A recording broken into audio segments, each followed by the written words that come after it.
तुमच्यामध्ये अनंत शक्यता आहेत. तुम्ही सर्व काही करू शकता. मला जमणार नाही असे कधीही म्हणू नका. अनंत शक्ती हाच तुमचा मूळ स्वभाव आहे.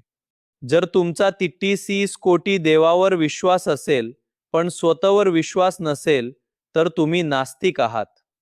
स्वतःवर विश्वास ठेवणे हीच खरी आध्यात्मिकता आहे. तुम्ही तुमचे नशीब स्वतः लिहित आहात. तुम्हाला हवी असलेली शक्ती तुमच्या आतच आहे. इतरांवर अवलंबून न राहता स्वतःच्या पायावर उभे राहा. उठा, जागे व्हा, ध्येयापर्यंत पोहोचेपर्यंत थांबू नका. झोप आणि आळस झटकून टाका. तुमचे यश तुमच्या पुरुषार्थात दडलेले आहे.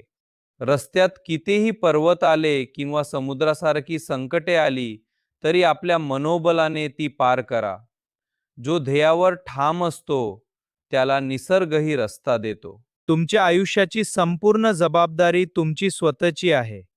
इतरांना दोष देणे बंद करा आणि कामाला लागा. तुमच्या आजच्या स्थितीला तुम्हीच जबाबदार आहात. 100 वेळा अपयशी झालात तरी पुन्हा प्रयत्न करा. अपयश हीच यशाची पहिली पायरी आहे. चिकाटीच एका सामान्य माणसाला असामान्य बनवते.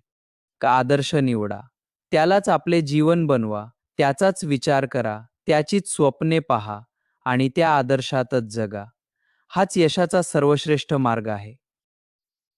जो भीती सोडून सत्याच्या बाजूने उभा राहतो तोच खरा वीर आहे.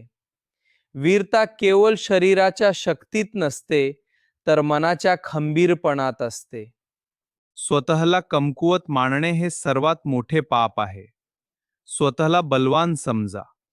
कमजोरी ही मृत्यूची सावली आहे आणि शक्ती हा जीवनाचा प्रकाश आहे.